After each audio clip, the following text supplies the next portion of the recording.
পাত্রের দরকার, একটা ডেক্সির দরকার, একটা বোতলের দরকার, একটা টাঙ্কির দরকার।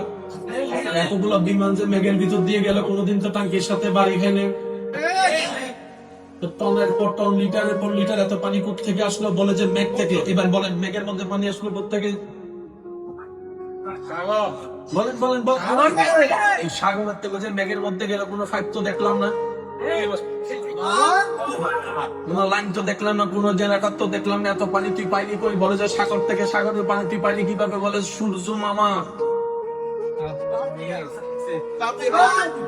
সূর্য মামা যখন তাপ দিয়েছে, তাপটা যখন পানির লেয়ারের উপর উঠে গেছে, তখন বাষ্প হয়ে উপরে ওঠা শুরু করলো। এবার কিছু পানি বঙ্গোপসাগর থেকে উঠলো, কিছু পানি কর্ণফুলী থেকে উঠলো, কিছু পানি প্রশান্ত মহাসাগর থেকে উঠলো, কিছু পানি আপনার ওশান সিটি থেকে উঠলো, কিছু পানি আপনি আটলান্টিক থেকে উঠলো। ওই আটলান্টিকের পানি, আটলান্টিকের পানি তুই এখানে আসলি কাঁদতে বাতাসে। যুবকদের আওয়াজ আমি এখন শুনি। কোথায় আটলান্টিকের পানি পড়ছে এখানে?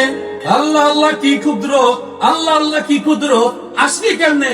আমি মেঘ থেকে আসছি, মেগা শোস করতে গিয়ে আমি আমেরিকা থেকে। আমেরিকার রুটলি কেমনে? উঠে গেছে। এবার আসেন, আপনার জানার মধ্যে পৃথিবীর সবচেয়ে জমজমসা, সবচেয়ে আর্সেনিক মুক্ত পরিষ্কার পানির নাম কি? আচ্ছা, আপনাকে আমার কথা শুনতে পাচ্ছেন? শুনলে উত্তর দেবেন, কারণ আমরা চাই প্রত্যেকটা মাহফিল এক একটা ক্লাসের মতো হবে। কি বলেন যুবক ভাইরা, রাজি আছেন তো ইনশাআল্লাহ? পৃথিবীতে জমজম ছাড়া সবচেয়ে ক্লিয়ার পানি কি কোন কাজ চলা হয়? কিন্তু পরিবর্তন আর্সেনিক, বৃষ্টির পানি, মিষ্টি কোনো পানি, পরিষ্কার কোনো পানি। আমাদের দেখবেন বৃষ্টি পড়লে বিশেষ করে গ্রাম অঞ্চলের মধ্যে ওনারা পানি সঞ্চয় করে, পানি রক্ষা করে, ওখানে দিয়ে আবার পানি পড়তে ওনারা খেয়ে। এবার শুনেন, সাগরের পানি কি? বলেন বলেন। আপনার এলাকায় যে পানি পড়ছে বৃষ্টির পানি কি? লবণ পানি মিষ্টি হলো কেমনে?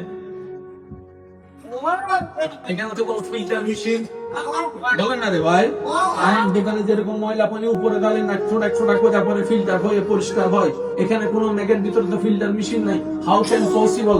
জগৎ বলে এটা টোটালি ইম্পসিবল। কিভাবে সম্ভব? রব বলে আমি রবের দিকে একবার টাকা, এটাই আমি রবের কুদরত।